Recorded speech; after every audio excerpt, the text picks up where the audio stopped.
Well, I will say that one of the best things that happened in the process of being a chief is not knowing how to be a chief. It's one of the things where you never know to experience it. So, I wish everybody could have this experience to go through what I went through as a chief. Certainly a great city like Cape Coast. It's an amazing, amazing, amazing feeling. My mindset was totally changed completely from when I wasn't a chief and now that I was a chief. First off, we'd like to thank the creators and the ancestors for allowing us to convene. We'd also like to thank you for taking the time out of your busy day to allow us to interview you today. So, first off, we'd like to ask you about your name, if you can explain, give us a little bit more about yourself. Okay, thanks. Thanks for asking. My name is Nana Kweku. I am the Sanahin for our traditional area. Sanahin is the royal treasurer of the traditional area. And I was installed the July 27th, 2003. So it'll be a year when my Sanahin stood come July 27th. And I am from Cape Coast, originally from Cape Coast. Cape Coast is special to me. If it wasn't, I'll be seated here. I was educated here in Cape Coast. I went to university, primary school here in Cape Coast. And then went to Asada College, the school I think the best institution in the world. So yes, that's where I am. That was amazing. So the first question I'd like to ask is, what makes you passionate about being a chief?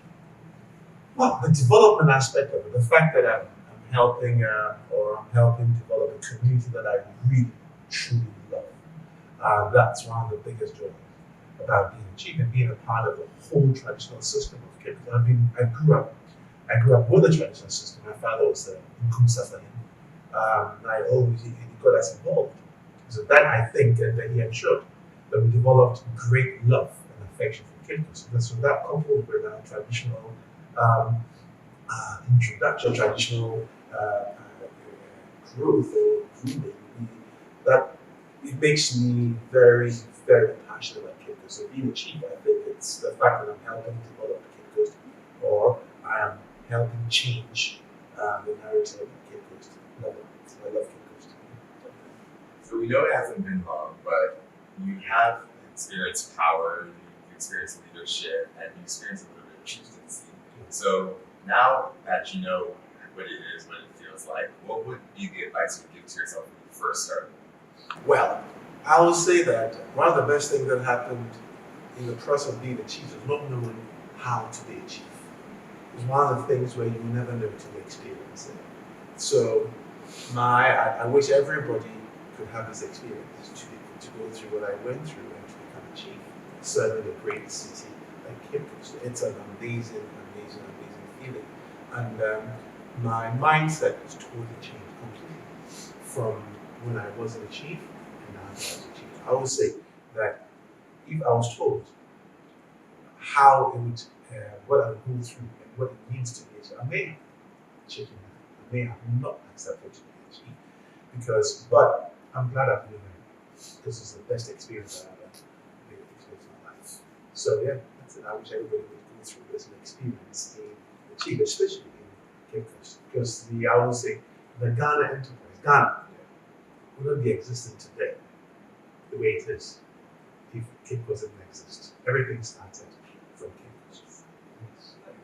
So what are the most significant challenges facing your community and how you address them? Well, we have a lot of challenges. We are underdeveloped. Like I was saying, going back to my earlier statement that the Ghana enterprise wouldn't exist without Cape Coast, which means the Cape Coast should have seen better days. I think Cape Coast is neglected by our own people and by the leaders. So our challenge, I can't even start. We have another challenge, but I can see the gradual change in Cape Coast, which gives me joy that things are happening in the positive direction. So I see Cape Coast changing. I've always said I don't see Cape Coast being the way it is today in the next 5 to 10 years. I see Cape Coast changing tremendously, and it's changing very fast. One of the things that I would say that Cape Coast as the best situated city in Ghana to do certain businesses. And because we have not been elected and left, so people don't even see the benefits of doing certain things in Cape Coast. I would speak about the fact that we are centrally located. We are the closest, in terms of proximity, to all the major cities in Ghana. We are just 90 to 100 kilometers to Accra. We are about 230 or so kilometers to Kumasi. We are about 50 or 60 kilometers to 40 or so to Takoradi. Technically, close to the port. Accra is the biggest market. Kumasi is a huge market. So in terms of distribution, right, and you can reach the key markets in Ghana quicker from Cape Coast than any city in the country. Why are they not here? It's a very, very important question. Why not? Because I know every business loves to save money and maximize their profits. So why are you not in Cape Coast? Why is Coca-Cola distributing to Takoradi from Accra? Why is Accra Brewery distributing to Kumasi from Accra? When they can get to Kumasi quicker than from Cape Coast and Accra? Why are they not here? I don't blame them. Cape Coast is not protected. We don't have what it takes to accommodate those businesses. We don't have schools, the private schools for the expat kids. We don't have restaurants. We don't have private hospitals, enough private hospitals. We don't have the basic infrastructure to get them in. And that's what motivates me to go out there and attempt to build the basic infrastructure. Have a good restaurant, have a good office building, and hopefully that will change the narrative of campus and people will actually see the benefit of doing business in campus. And once they come in, indeed, they can also do it here because we have the infrastructure for them. So that's where the investment is. So Cape Coast is definitely in a business right now. It's Yes. going or undergoing a transformation. You can definitely see that. One of the projects I've seen from you is Lush on the Coast. Yes. Tell us about that process. How has that made you show up as a leader, and how has that process been like for you? Right. So, believe it or not, me building Lush and owning that property has actually reinforced my belief in faith and belief in God.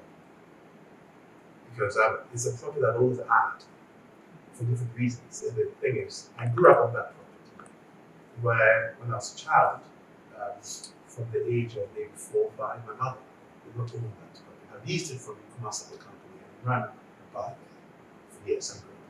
So I knew, I kind of saw the potential of that place at a very, very early age. And over the years, she lost it for 2, 3 different reasons. She lost it. My brother and I remember coming together and said we need to go back and acquire that building, that land again. We tried a few years back, we weren't successful. And then, so when I had the opportunity to own it, I remember calling my mother that evening, and then I said, "Nah, I think I can only call it back up." That's when my mother called it back up when she was there. Now I think we have an opportunity to own back up again. She got up and said, "Really?" I said, "The mother calls me Ijay." I said, "Ijay."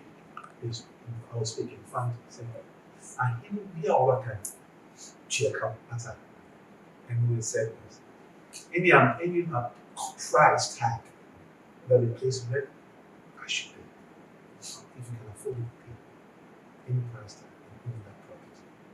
So that has become my main focus now in business. So back to your question, it's Lush on the coast is a part of whose story. It's a part of I call it the rock project. That in my mind, the rock project. It's a renaissance of Cape Coast. That's in my mind. It's part of my personal rock project. Is to create a destination point that stretch. So we'll have multiples of different attractions to Lush. So we will have a little square that will have cafes, that will have commercial shop space, and have different businesses there. We would have a museum. We have a museum there. We would have apartments. We would have villas there. So we want to be able to fully utilize that little space to probably start telling or selling the story about Cape Coast. We have a 500-seater event center overlooking the water. That is remarkable. I believe it's the first along the coast. So why not? People who live in Accra or live anywhere else who want to get married by the beach, by the coast. So the more traffic you create, the more people will bring in, the more some story can be. They will come and love it, they will property, they will set up their business, that will help develop Cape. So back to Lush fits into my whole idea of helping create the buzz. At the same time, making a little bit of money because you can't sustain it without making revenue, right? And then so have a model where I create a very commercial model, but at the same time fit into a narrative of projecting Cape Coast. That has always been my idea. So whatever I need to do in the business in Cape Coast, I plug it into commercial, but how does that fit into my idea of helping develop Cape Coast? If it doesn't fit in properly, I may not do it. I wouldn't do it. So if that influence, even when I acquire any piece of land, I think through how does that fit into my my overall plan of building, creating Cape Coast? Because you can build anywhere and make a little bit of money out of it, but how does that fit into it? And that has always been my thing. So back to the question, Lush fits into my bigger picture of creating the traffic in Cape Coast at the same time making it money. So it fits well. Well, thank you. The project is, from what I've seen, is phenomenal. It looks very, very good so far. I can't wait to see what projects are going to One of the last questions before we close is how do you fulfill your responsibility as a chief? How do I do it? Yeah, how you Okay, so for me, like I'm a rural treasurer, right? I need to make sure the transit area is financially so we have enough funds for the transit area to manage, raise funds and manage the funds for the transit area. I report directly to the Omani or Sabarima facility, the first. So when it comes to all projects in the Cape Coast traditional area, it comes under my office. So day in, day out, I'm going out there thinking about what to do to help my community, what to do to help my traditional area and my people. So that's part of my day-to-day life. So what I do is exactly that. But I was constantly thinking and just getting there. Like recently, I donated bed sheets to the regional hospital because my mother was sick, and I went there, and she was in an emergency. I was in Accra. I was called in an emergency, and my mother had been rushed to the hospital. So I drove all the way from Accra to Cape Coast to the hospital. I saw my mother. And the one thing that hit me hard was the bed sheets that my mother was laying on, and she was gone. Like she had a stroke. So I said to myself, I know very well that if this woman will wake up and see the bed sheet that she's laying on, she'll jump out and might kill her. They're like, what am I doing here? So things like that. So I left and I decided to buy 100 bed sheets and donate them to the hospital. So I don't wait for the community or the transit area to have money to implement things and do things. In my little small way, when I see it as a chief, as an indigenous Cape, and I can, I do it and help. So that's how we do it. So I think it's a good quality of leader should have. If you see something, you should address it, whether it's not something that's asking for it. Yes. Like now, what we're doing is we start to renovate the Peninsula Palace. I mean, for me, this is our 60th year of official starting all over again. The 25th anniversary of the Saturday this year. We have a beautiful palace, which is a little bit like back to it. The traditional area doesn't have money to do that. So I took it upon myself. I appealed to the current Affairs Planning Committee chairperson. She agreed to raise a little bit of money. I personally raised money. She raised a little bit of money. So we've come together, and then we're starting renovating the planning policy. The vice president has also promised to support, which we know, and then we would appeal to other funding. So whoever is to also contribute. These are things that I take it upon myself to do. You know what I mean? So I wouldn't wait for the change to come to me. I'll start any support comes. Really. Yeah. So before we close up, I just want to give thanks to the ancestors, our creators. I want to give thanks to you today for doing this interview today with us. Do you have any words of wisdom or closing remarks you want to share with us? Yes. Let's think long term. What I have learned, personal experience in life, as when we were younger, we think short term. We focus on what we can do today, thinking that will benefit us tomorrow. It's always the case. But when you think about long term, and think about how you want to be and how you see yourself in the next 10, 15 years, right? And it's clear where you want to go. And you start building from the ground up. Because if I think about today, I don't know what and where we're taking me tomorrow. If I think about where I want to be tomorrow, I know how to live my life today to get there. So I've learned that. And it's something that I would always keep it close to me. I always think about tomorrow. And that determines the decisions I make today. Yes. So, that's a top.